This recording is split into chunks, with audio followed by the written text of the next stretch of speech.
ஈரோடு கிழக்கு களம் ஸ்டாலின் வெர்சஸ் சீமான்னு ஒரு களம் வந்தது. பெரியார் மண்ணா பெரியாரே மண்ணான்னு ஒரு களம் வந்தது. திராவிடமா தமிழ் தேசியமானு ஒரு களம் வந்தது. பிரியாரிட்டி ரெசர்வேஷன் அருந்ததியர் சமூக மக்களுக்கு சரியா பறையர் தேவேந்திர குல வேளாளர் 5 விழுக்காடு உயர்த்தி கொடுக்கணுமான்னு ஒரு களம் வந்தது. இப்படி ஒரு பெரிய களம் அது வந்தது.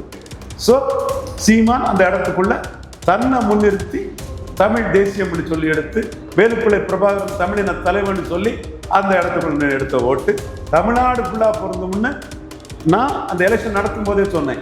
ஆனா இன்னைக்கு கூட தாவேக்கால இருந்து ஒரு முக்கிய தலைவர் சீமானுக்கு போன் பண்ணாரு. அண்ணா நம்மளும் விஜய் அண்ணாவும் சேர்ந்து எடப்பாடி கிட்ட போயிருமான்னா இன்னும் அந்த வேட்பாளர் அறிவிச்ச பிறகும் பேசிட்டு இருக்காப்புல. என்ன நினைச்சிட்டு இருக்காப்புல? சீமான் தெளிவா சொல்லிட்டாப்புல, 204 கேண்டிடேட் போட்டாச்சு, 17 விழுக்காடு ஓட்டுமெல்லாம் எடுப்பேன், எனக்கு சீட்டே கன்வெர்ட் ஆகும், நீ உன் பாதையில போய்க்க, நான் என் பாதையில போய்க்கேன். அப்போ நான் சொல்றேன் இதே ப்ராசஸ் தான் நாளைக்கு நடக்கும். நான் பெனிஃபிஷரி காஸ்ட் ஆஃப் ஏடிஎம்கே சீமான் பக்கம் தரலுவாங்க. என்டிஏக்கு வாக்களித்த இந்து நாடார்கள் சீமான் பக்கம் திரளுவாங்க. எடப்பாடிக்கு எதிரான முக்குலத்தோர் சீமான் பக்கம் திரளுவாங்க. ஸ்டாலின் வர்சஸ் சீமான் தான் இலவச ஆதரவும் இலவச எதிர்ப்பு. ஸ்டாலினுக்கு நிழலுக்குள்ள மங்கி போவாங்க, மக்கி போவாங்க எடப்பாடியும் விஜயும். ஸ்டாலின் தான் அதுல இலவசங்களுக்கு ஆதரவில் ஈடுபடுவார், அதுல காணாம போயிடுவாங்க எடப்பாடியும் விஜயும். இலவச எதிர்ப்புல சீமான் நிமிர்ந்து நிற்பாரு. இலவச எதிர்ப்புக்கான வாக்கு 18 விழுக்காடு என்டிஏ வாக்கு, மோடி பிரதமர்னு அண்ணாமலை முதல்வன் அந்த வாக்குல இருந்து வரும். அது சீமான பெரிய அளவு தூக்கி நிறுத்தும். விஜய் ரசிகர்களே இலவச எதிர்ப்பாளர்கள் சீமானுக்கு வாக்களிப்பாங்க. இதுதாயா இஷ்யூ, இதுதாயா போலரைசேஷன். இடைத்தேர்தலில் 16 எடுத்த சீமான் பொது தேர்தலில் கண்டிப்பா 17 விழுக்காடு வாக்கு அவர் வருவாரு. போலரைசேஷன் தான் வரும். அந்த போலரைசேஷன் சீமானை தூக்கி நிறுத்தும். சாதாரணமாட்டே சீமான் 12 விழுக்காடு எடுத்துருவாருன்னு மாலைமுரசு ராஜசேகரன் சொல்றாப்புல. விஜய்க்கு ஆதரவா பேசுற பலரும் 12 விழுக்காடு எடுத்துருவாருன்னு சொல்றாங்க. நான் அதை விட போர்சைட்டோட அதை விஷுவலைஸ் பண்ணி பறையர் தேவேந்திர குல வேளாளர், மன்னார் நாவிதர் குயவர், முத்தரையர் யாதவர் செங்குந்தர் உடையார் விஸ்வகர்மா போன்ற சமூகங்கள் மத்தியில முழுமையா போலரைசேஷன் ஆகலைனாலும் ஒரு ஜம்பிங் சீமானுக்கு பெரிய அளவில் கிடைக்குங்கிறதுல நான் உறுதியா நம்புறேன். அந்த ஜம்பிங் ஏன் கிடைக்கும்னா,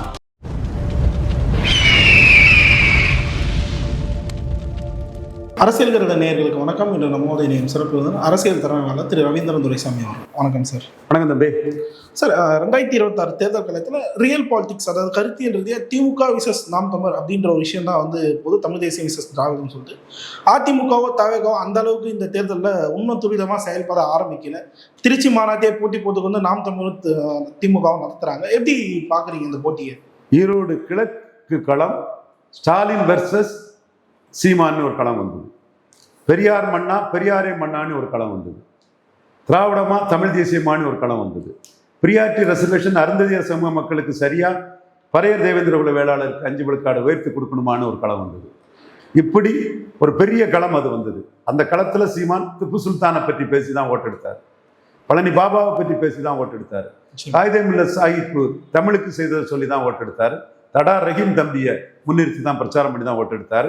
மாட்டு இறைச்சி நல்ல உணவுன்னு சொல்லி தான் எடுத்தார். இன்னைக்கு மயிலாப்பூர்ல பேசும்போது கூட மாட்டு இறைச்சியை பேசி போல்டா நின்று தான் அந்த ஓட்டை எடுக்கிறாரு. தானா தான் நின்று அந்த ஓட்டை எடுக்கிறாரு. இது மட்டும் இல்லை, ஜெயலலிதாவை ஊழல் பெருச்சாளின்னு சொல்லி தான் அந்த ஓட்டு எடுத்தாரு.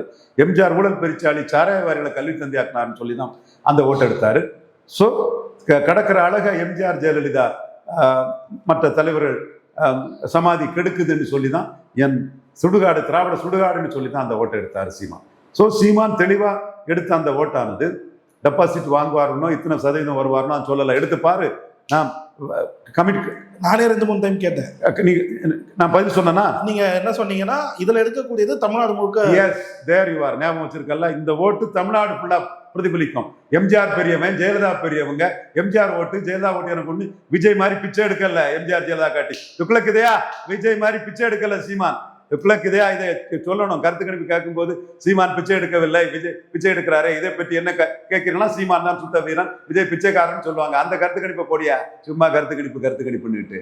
ஸோ சீமான் அந்த இடத்துக்குள்ள தன்னை முன்னிறுத்தி தமிழ் தேசியம்னு சொல்லி எடுத்து வேலுப்பிள்ளை பிரபாகரன் தமிழின தலைவன் சொல்லி அந்த இடத்துக்குள்ள எடுத்த ஓட்டு தமிழ்நாடு ஃபுல்லா பொருந்தும்னு நான் அந்த எலெக்ஷன் நடத்தும் போதே சொன்னேன். ஆனா ஈரோடு கிழக்குல என்ன ஓட்டு வரும்னு நான் ப்ரெடிக்ட் பண்ணல. இப்பவும் சொல்றேன், இடைத்தேர்தலில் 16 எடுத்த சீமான் பொது தேர்தலில் கண்டிப்பா 17 விழுக்காடு வாக்கு அவர் வருவார். போலரைசேஷன் தான் வரும். அந்த போலரைசேஷன் சீமானை தூக்கி நிறுத்தும். சாதாரணமாட்டே சீமான் வந்து 12 விழுக்காடு எடுத்துருவாருன்னு மாலைமுரசு ராஜசேகரன் சொல்றாப்புல. விஜய்க்கு ஆதரவா பேசின பலரும் 12 விழுக்காடு எடுத்துருவாருன்னு சொல்றாங்க. நான் அதை விட போர்சைட்டோட அதை விஷுவலைஸ் பண்ணி பறையர் தேவேந்திரகுல வேளாளர், மன்னார் நாவிதர் குயவர், முத்தரையர் யாதவர், செங்குந்தர், உடையார், விஸ்வகர்மா போன்ற சமூகங்கள் மத்தியில முழுமையா போலரைசேஷன் ஆகலைன்னாலும் ஒரு ஜம்பிங் சீமானுக்கு பெரிய அளவில் கிடைக்குங்கிறதுல நான் உறுதியா நம்புறேன். அந்த ஜம்பிங் ஏன் கிடைக்கும்னா, எம்ஜிஆர் அடிக்கிறாரு சீமான், நீ எம்ஜிஆர் கிட்ட போய் பிச்சை எடுக்க போற, நீ ரஜினி ரசிகர்னு சினிமால சொல்லி வந்தவன், எம்ஜிஆர் ரசிகர்னே ஆரம்பத்துல சொல்லாதவன், போலியா பொய்யா மோசடித்தனமா ஃப்ராடுத்தனமா எம்ஜிஆருங்கிற அதே மோசடி. எம்ஜிஆர் சொல்றதே மோசடி. சீமான் எம்ஜிஆர் அடிக்கிறார். எம்ஜிஆர் வந்து மலையாளி மேனன் எவ்வளவு இருந்துருவாங்கன்னு தெரிஞ்சிருக்காக ஜாதிவாரி கணக்கெடுப்பு நடத்தல.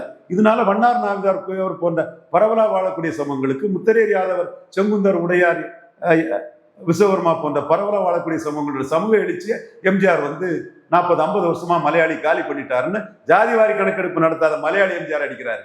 ஜாதிவாரி கணக்கெடுப்புங்க எம்ஜிஆர் எடுக்காத காரணம் வன்னியர்களின் வீரம் சிரிந்த போராட்டத்தை ஒரு கோமாளி போராட்டமாட்டு மாத்தினாரு.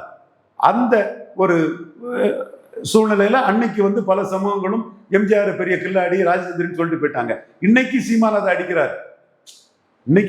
அடிக்கிறார். எந்த சமூகத்தையும் இழிவுபடுத்தியோ பூட்டி குறைச்சி பேச வேண்டிய அவசியம் நமக்கு இல்லை. யதார்த்த உண்மையை நம்ம பேசுறோம்.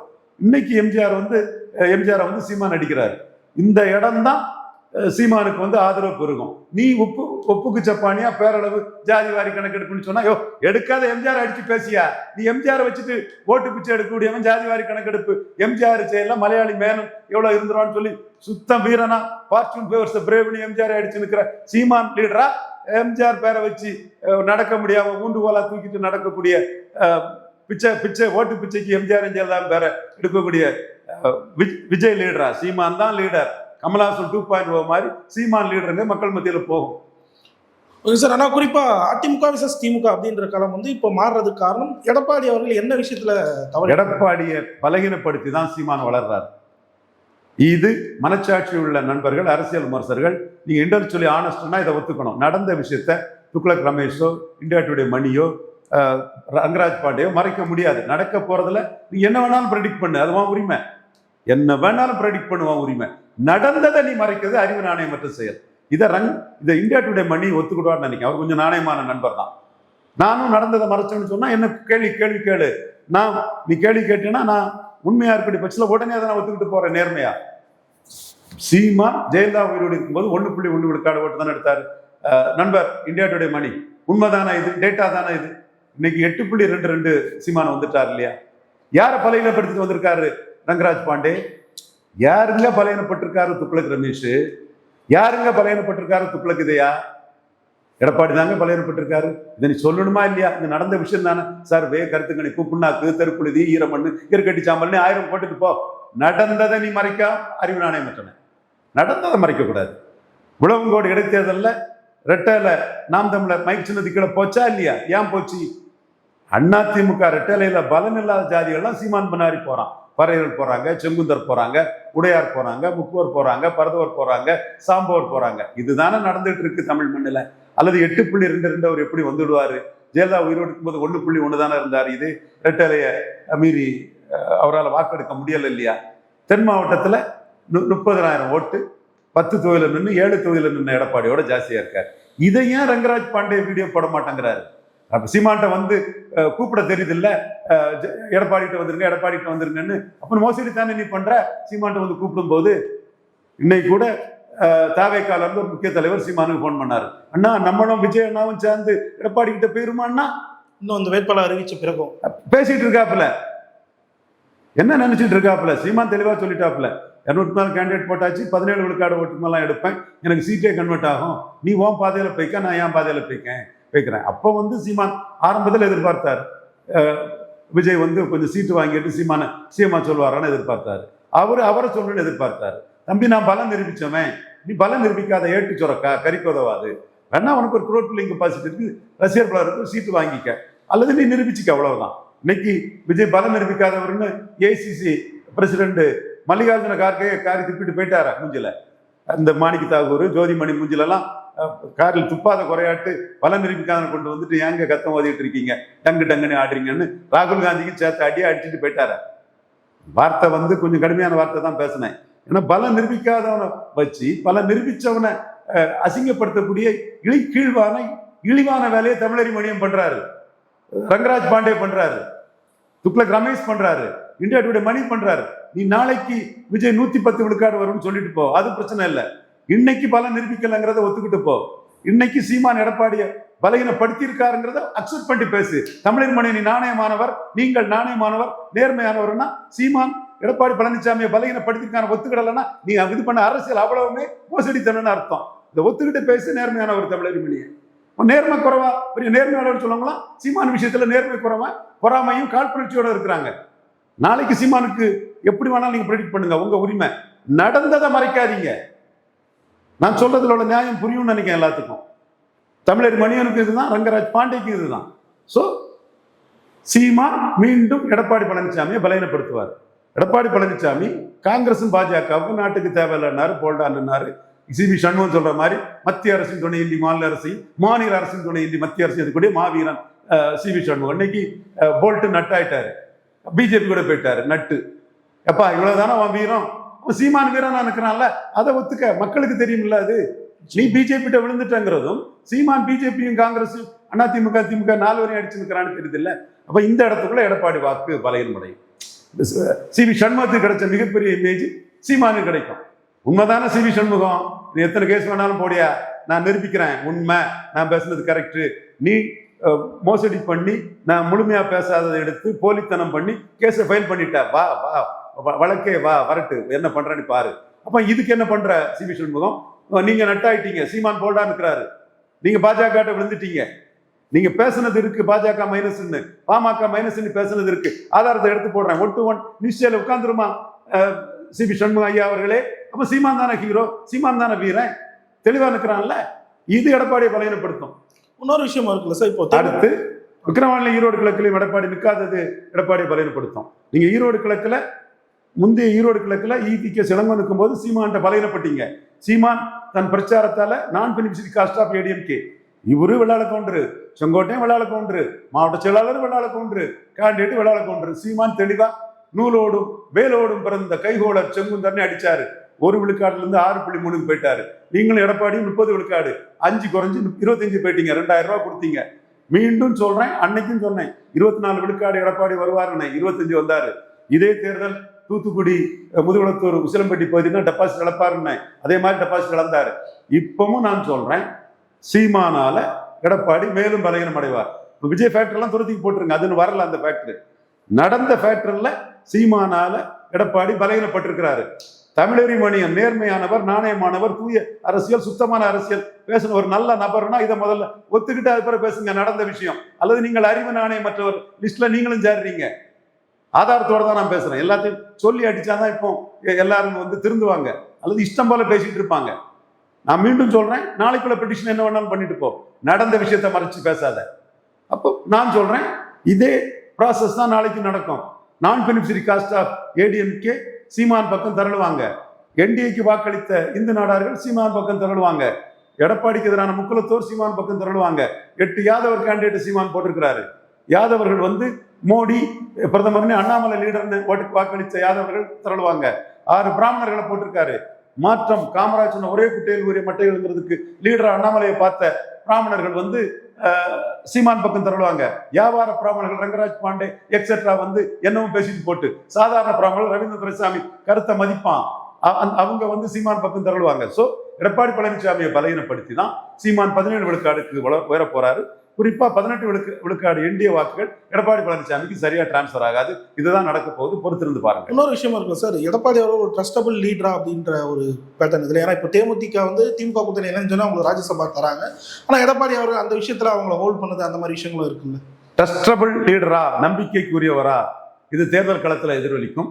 பட் எடப்பாடிக்கு வெள்ளாள கவுண்டர் மத்தியிலும் வன்னியர் மத்தியிலும் ஒரு கணிசமான ஆதரவு இருக்குங்கிறத நான் மறுக்க விரும்பல. ஓகே சார், இதை தொடர்ந்து நாம் தமிழரோட பாண்டிச்சேரி வேட்பாளர் 28 தொகுதிகளுக்கு அறிவிச்சிருக்காங்க. எப்படி பாக்குறீங்க அந்த விடயத்தை? பாண்டிச்சேரியில் தொடர்ந்து 5வது முறை தனிச்சு நிற்கிறாரு. 2024 எடப்பாடி பழனிசாமிக்கு ரெட்டை இலையை 4வது தள்ளிட்டாரு. அது அதிமுக ஆட்சிக்கு வந்த இடம். எம்ஜிஆருக்கு ரெட்டையில வேற, எடப்பாடிக்கு ரெட்டையில வேறங்கிறதுக்கு பாண்டிச்சேரியில் சீமானின் மைக் சின்னத்துக்கு கீழே ரெட்டையில 4வது போனதே உதாரணம். நீ வேணா என்ன வேணாலும் சொல்லலாம் பாராளுமன்ற அசம்பிளின்னு. சீமானுக்கு என்னையா பிரிம்ஸ் கேண்டிடேட்டா இருந்து இல்ல. அப்போ ஈர்ப்பு சக்தி இல்லாத எடப்பாடிக்கு ரெட்டையில சீமானு கீழே போயிட்டு இல்லை. இன்னும் எடப்பாடியால பலன் இல்லாத சம்பவங்கள் சீமான் முன்னாடி தள்ள போறாங்க. சீமான் இலவசங்களை எதிர்ப்புனாலும் சரி, டாஸ்மாக மூடணுன்னாலும் சரி, பழைய தேவேந்திர வேளாளருக்கு 5 விழுக்காட உயர்த்தினாலும் சரி, தமிழிருந்து வந்ததுதான் தெலுங்கு மலையாளம் கன்னடம்னாலும் சரி, கோனூரிக்கு கோட்டை, கோன் கோட்டை, கோனார் கோட்டை, தமிழன் கோட்டைங்கனாலும் சரி, பனம்பால் தென்னம்பாலுங்கிறதுனாலும் சரி, எல்லா இஷ்யூலையும் எடப்பாடியிலேருந்து மாறி தெள்ள தெளிவாக உறுதியாக இருக்கிறாரு. அந்த உறுதித்தன்மைக்கு நான் பிரின்சிரி காஸ்ட் ஆஃப் எடப்பாடி பழனிசாமி. எடப்பாடி பழனிசாமியால் பலன் இல்லாத ஜாதிகள், ரெட்டலையால் பலன் இல்லாத ஜாதிகள் இதுவரை சீமானுக்கு ஆதரவா திரண்ட மாதிரி இந்த முறை மிகப்பெரிய அளவில் திரண்டுவாங்க. இது ப்ரெடிக்ஷன். இதுல நீ மாறுபட்டுட்டு போ. ஆனா இதுவரை திரண்டிருக்காங்க. இதுல ரங்கராஜ் பாண்டையோ, துக்ளக் ரமேஷோ, இந்தியா டுடே மணியோ, தமிழரி மணியனோ, தமிழா பாண்டியனோ மறுத்தா அது அறிவு நாணயமற்ற செயல், இன்டலெக்சுவல் டிஸ்ஆனஸ்டி. நாளைக்கு நான் சொல்றதை மறுத்து நீ சொல்லு, அது உன் உரிமை. அது நான் மறுக்க வரல. அது உனக்குள்ள அரசியல் சட்ட உரிமை, உன் கருத்து.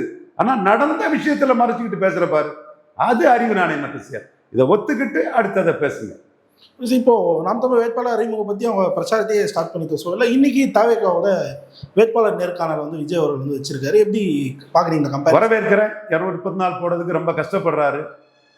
இன்னுமா சார் 39 பார்லிமெண்ட் கேண்டிடேட் போட முடியாதவர் இப்போ கஷ்டப்படுறாரு. இதுவே வந்து பலரும் சந்தேகப்படுறாங்க. 214 போட முடியாதனால பாஜக கிட்ட ஒரு 20 சீட்டு வாங்கிட்டு கூட்டணிக்கு போயிடுவாரோங்கிறதுல சந்தேகப்படுறாங்க. நம்மளை பொறுத்தளவில் அவருக்கு உருவம் கிடைச்சா அந்த உருவத்தை மோடிக்கு எதிராக 29 ராகுலுக்கு பயன்படுத்துவார். அதனால அடிச்சு நொறுக்கணுங்கிறதா நம்ம கருத்தா சொல்றோம். இடம் கொடுக்கக்கூடாது, மோடி ஏமாந்துடக்கூடாது. One must be very alert in politics regarding Vijay. One must be very very alert. ஏன்னா எப்படி யாரெல்லாம் எப்படி ஏமாத்தி சிக்கலான டைம்ல ஒரு நாடகம், அந்த சிக்கல் இருந்து விடுபட்ட பிறகு இன்னொரு வேஷம்னு எடப்பாடிக்கே அல்வா கொடுத்தவர். அப்ப பார்த்துட்டுங்க. ஸோ அலர்ட்டா இருக்கு நம்ம கருதுறோம். நம்ம அந்த கருத்தை மோடிக்கிட்ட ஸ்ட்ராங்கா சொல்லிட்டோம். நம்ம இன்னைக்கு வரை நம்ம கருத்து தான் எடுபட்டு இருக்குது. படம் விஜய் மட்டுமில்ல, பல பூஜா கக்கிடையில இருந்து பல கலைஞர்கள், கட்சி வினோத்து பலரும் பங்கு பெறக்கூடிய ஒரு பொருள், ஒரு கலைப்படைப்பு, கமர்ஷியல் கலைப்படைப்புன்னு வைங்க. அதுல பலரோட எதிர்காலமும் இருக்கு. அடிச்சது நமக்கு வருத்தம் தான், அடிக்கக்கூடாதுன்னு சொன்னோம். பட் அவர் அடிக்கணும்னு சொல்லும்போது கிடைச்ச சாப்ஜெக்ட் டார்கெட் ஜனநாயகம் தானே இருக்கு. அதனால தான் எனக்கு 8ஆம் தேதி வந்த தகவலை வச்சு 8 டிக்ளேர் பண்ணிட்டேன். அது நம்ம பேசணும். 8ஆம் தேதி நான் டிக்ளேர் பண்ணுவோம். நம்ம பேசணும். என்ன டிக்ளேர் பண்ணோம்னா, என் சகோதரன், என் அன்பிற்கும் பாசத்துக்கும் என் சகோதரன் நயனார் நாகேந்திரன், அவர் கருத்தையும் சகோதரி தமிழிசை கருத்தையும் மீறி என் கருத்தை சொல்றேன். சசிகலா ட்ரீட்மெண்ட் தான் விஜய்க்குங்கிறத சொன்னேன். அதுதானே இன்னைக்கு நடந்துட்டு இருக்கு. இப்போ தானே உங்களுக்கு அது புரியுது. அதான் திராவிட ஜீவா உங்களை டேக் பண்ணி இதுதான்பா உனக்கு ஜானாரிக்கு சாமி எல்லாம் தேராது, முடிஞ்சா எழுத்து பாருன்னு சொன்ன பிறகுதான் வேற வழி இல்லாம இப்ப நீங்க கொஞ்சம் ஈனோசரத்துல இவரை வச்சு குரல் கொடுத்துருக்கீங்க. உங்களுக்கு அபராதம் ஐடில இந்த சிபிஐ கேஸ் இது. ஸோ நான் சொன்னேன், சகதேவ மாதிரி சொன்னேன், நல்லதுக்கு சொன்னேன். புஷியானந்த் பெசவர்மா பொதுச்செயலாளரை ஒரு போட்டதை பாராட்டிக்கிட்டு சொன்னேன். 39 கேண்டிடேட் போடுங்க, 39 கேண்டிடேட் போடுங்க 2024 கெஞ்சி கேட்டேன். அது ஜானாரிக்கு சாமி கோலை. அது பார்லிமெண்ட்னா ராகுல் காந்தி தான். சீமானுக்கு 4% ஓட்டு தான் கிடைக்கும். சீமான் சுத்த வீரன். காங்கிரசும் திமுக அண்ணா திமுகவும் காங்கிரஸ் பாஜகவின் ஊதுகுழல்கள் ஒட்டுணிகள் தொங்கு செயலி 8.2 போயிட்டாரு. அப்ப நீயும் அப்படி சொல்லிதான் விஜய் இன்னைக்கு இவ்வளவுக்குள்ள நஷ்டப்படுத்தி குழப்பத்தில் ஆளாக்கி பரிகெட்டு போக வச்சிருக்க. அன்னைக்கே 39 கேண்டிடேட் போட்டிருப்பாருன்னா தர்மபுரி மோடிக்கு ஜெயித்திருக்கோம், விருதுநகர் ராகுலுக்கு அடி வாங்கியிருக்கோம், சிதம்பரம் விழுப்புரம் ராகுலுக்கு அடி வாங்கியிருக்கோம், கள்ளக்குறிச்சி நாமக்கல் ராகுலுக்கு அடி வாங்கியிருக்கோம், கோயம்புத்தூர் மோடிக்கு ஜெயித்திருக்கோம். இப்படி இது அரக்கோணம் மோடிக்கு ஜெயித்திருக்கலாம், ஆற்றிங்கல் திருவனந்தபுரம் மோடிக்கு ஜெயித்திருக்கோம். நீ அங்கேயும் கேண்டிடேட் போட்டுருக்கோங்க, பெரிய செல்வாக்கு இருக்குல்ல உங்களுக்கு. அப்போ வந்து மோடிக்கு வந்து ஒரு 7-8 சீட்டு வந்து ராகுலுக்கு அடி வாங்கியிருக்கோம் டோட்டலா. அப்போ மோடிக்கு வந்து ஒரு லாபம் 293ங்கிறது 300 வரை இருக்கும். ராகுலுக்கு வந்து அடி வாங்கியிருக்கும். அப்ப நீங்க ராகுலை காப்பாத்துறதுக்கு ராகுலுக்காக கட்சி ஆரம்பிக்கிறீங்க. ராகுலுக்கு ஒட்டுணியா தொங்கு சதையா ஊதுகுழலா ஏஜெண்டா கட்சி ஆரம்பிச்சிருக்கிறீங்க. சீமான மாதிரி நீ வளர்றது கட்சி ஆரம்பிச்சிருக்கணும். 4 வரையும் எழுத்து அடிக்கிறாரு, ஏபிசிடி எழுத்து அடிக்கிறாரு. அப்ப நீ வளர்றது கட்சி ஆரம்பிக்காம ராகுலுக்கு ஆளா கட்சி ஆரம்பிக்கணும் மோடி விட்டு வைப்பாரா? அட்டுகளுக்கு அது புரியல. தமிழிசை போன்றவர்களே இதுல அட்டுத்தனமா இருக்காங்க. என்னத்தை சொல்ல, ரங்கராஜ் பாண்டே துக்ளக் ரமேஷையும் பேசி என்ன பிரயோஜனம்? மாநில தலைவராக இருந்தவங்களே அட்டுத்தனமா இருக்கும்போது இவங்களை பேசி என்ன பிரயோஜனம்? நம்ம தெளிவா இருக்கோம். மோடி ஏமாறக்கூடாது, மோடி எடப்பாடியோ யாரோ டிச் பண்ணிடக்கூடாது. அதுதான் நமக்கு காங்கிரஸ் இன்க்ளூசிவ் அலையன்ஸ் ஸ்டாலின் தான் எதிரி, நம்ம ஆன்டி ஸ்டாலின் கிடையாது. மீண்டும் டிக்ளேர் பண்ணி சொல்றோம், ப்ரோ மோடி தான். இதுல தான் நம்ம பயணிச்சுட்டு இருக்கிறோம். இறுதியாக ஒரே ஒரு கேள்வி சார். விஜய் அவர்களின் தற்போதைய நடவடிக்கைகள் பல வந்து அவர்கள் ரசிகர்கள் மத்தியிலே, அதாவது அவங்க தொடர்கள் சொல்லக்கூடிய ரசிகர்கள் மத்தியிலே இப்போ சில அவங்க எதிரான கருத்துக்கள் வந்து தூண்டியிருக்கு. அது வந்து சீமானே ஆதரிக்கலாமே அப்படின்ற மனப்பான்மை. சீமானுக்கு ஆதரவா விஜய் ரசிகர்கள் வருவாங்கிறத நானே சொல்லியிருக்கிறேன். இப்ப இலவசங்கள் நாட்டுக்கு கேடுங்கிறத ஏற்றுக்கொள்ளக்கூடிய விஜய் ரசிகர்கள் சீமானை ஆதரிப்பாங்க. நிறைய விஜய் ரசிகர்கள் இலவசங்கள் நாட்டுக்கு கேடுங்கிறதுல தான் கருத்துல இருக்கிறாங்க. விஜயே முதல்ல அந்த கருத்தை சொல்லும் போது அதை வரவேற்றாங்க. இப்போ இலவசங்களை கொடுப்போம்னு சொல்லும் போது விஜய் குழம்பி போயிட்டாரு. அவரு அங்கேயும் இல்லாம இங்கேயும் இல்லாம ரெண்டும் கட்டான ஆயிட்டாரு. அதனால அந்த ரசிகர்களே நம்ம கருத்து இலவசங்கள் கூடாதுங்கிறது தானே, சீமான் அண்ணன் தானே இலவசங்கள் கூடாதுங்கிறாரு, அப்ப நம்ம சீமான் அண்ணன் ஆதரிச்சிடோம்னு விஜய் ரசிகர்களே இலவசங்களுக்கு எதிரான விஜய் ரசிகர்களே சீமானை ஆதரிக்கிறாங்க. அது மட்டும் இல்ல 18 விழுக்காடு என்டிஏ வாக்காளர்களும் ரேவடி கல்ச்சருக்கு எதிரானவங்க சீமானை ஆதரிக்கிறாங்க. அவங்க ஸ்டேட்டஸ்லயே சீமானுக்கு ஸ்பீச்சை என்டிஏ ஓட்டர்ஸ், மோடி பிரதமர்னு வாக்களிச்சா அண்ணாமலை ஆதரவாளர்கள் ஓட்டர்ஸ் அவங்களே ஆதரிக்கிறாங்க சீமானை. அண்ணாமலையே சொன்னாரு நம்ம தனி தேர்தல் அறிக்கை விட முடியாதுன்னு சொல்லும்போது சீமானுக்கு இந்த தேர்தல் அறிக்கை அண்ணாமலை முதல்வர்னு வாக்களிச்சவங்களுக்கு மத்தியில ஏற்றுக்கொள்ளத்தக்கதா இருக்குது. அதே மாதிரி விஜய் ரசிகர்கள் இலவசங்களை எதிர்க்கக்கூடியவங்க சீமானை ஆதரிப்பாங்க. விஜய் ரசிகர்களும் விஜய்க்கு ஓட்டு போட மாட்டாங்க. துப்புளுக்கு இதையா இஷ்யூஸ் வரும்போது இப்படித்தாயா வரும்னு என்னையா கருத்து கணிப்பு புண்ணாக்கு கணிப்புன்னுக்கிட்டு இஷ்யூ வரும்போது சீமான் ஒவ்வொரு இஷ்யூலும் தெளிவான ஸ்டாண்ட் எடுத்து கமல்ஹாசன் 2.0 மாதிரி விஜய் ஆக்கி விஜய் சீமான் கம்பேரிசன் சீமான் எழும்பி போயிடுவார். பொறுத்து பாருங்க துப்புளுக்கு இதையா சார். இந்த விஷயத்த உங்க கையில் தான் சார் கேட்க விரும்புகிறோம். அவரோட அந்த அறிக்கைகள் அவ்வளோ விஷயம் இருக்கு இலவசம்னு சொல்லிட்டு சாத்தியமாகுமா? அதை பற்றியெல்லாம் பிரச்சனை இல்லை, மக்களுக்கு தெரியும். சீமானுக்கு அது ஆதரவாக மாறும். இலவசங்களுக்கு ஆதரவான ஓட்டு விஜய்க்கும், இலவசங்களுக்கு எதிரான ஓட்டு சீமானுக்கும் போகும். லூசர்ஸ் அண்ட் கெய்னர்ஸ் ஒவ்வொரு இதுலேயும் உண்டு. அதுல இலவசங்களுக்கான கெய்னர்ஸ் நினைக்கக்கூடியவங்க இவர் ஸ்டாலினுக்கும், லூசர்ஸ் நினைக்கக்கூடியவங்க சீமானுக்கும் ஓட்டு போடுவாங்க. இது ஸ்டாலின் வர்சஸ் சீமான் தான். இலவச ஆதரவும் இலவச எதிர்ப்பும். ஸ்டாலினுக்கு நிழலுக்குள்ள மங்கி போவாங்க, மக்கி போவாங்க எடப்பாடியும் விஜயும். ஸ்டாலின் தான் அதுல இலவசங்களுக்கு ஆதரவில் ஈடுபடுவார். அதுல காணாம போயிடுவாங்க எடப்பாடியும் விஜயும். இலவச எதிர்ப்புல சீமான் நிமிர்ந்து நிற்பாரு. இலவச எதிர்ப்புக்கான வாக்கு 18 விழுக்காடு என்டிஏ வாக்கு, மோடி பிரதமர்னு அண்ணாமலை முதல்வன் வந்த வாக்குல இருந்து வரும். அது சீமான பெரிய அளவு தூக்கி நிறுத்தும். விஜய் ரசிகர்களே இலவச எதிர்ப்பாளர்கள் சீமானுக்கு வாக்களிப்பாங்க. இதுதாயா இஷ்யூ, இதுதாயா போலரைசேஷன். ரங்கராஜ் பாண்டேக்கும் தெரியல, துக்ளக் ரமேஷுக்கும் தெரியல, துக்ளக் இதயாவுக்கும் தெரியல, துக்ளக் கோஷ்டி 2 பேருக்குமே புரியல. பார்த்துட்டு இருங்க என்ன நடக்குதுன்னு. இறுதியா ஒரே ஒரு கேள்வி சார். ஐயா ராமதாஸ் அவர்கள் எந்த கூட்டணி போவாருன்றத இப்ப கேள்வியா இருக்கு, எப்படி பாக்குறீங்க? ஐயா விஜய் கூட்டணிக்கு போகலாம் அல்லது தனிச்சு நிற்கலாம், ரெண்டும் தான். பல்லர் கேள்விக்கு தெளிவாக நேரத்துக்கு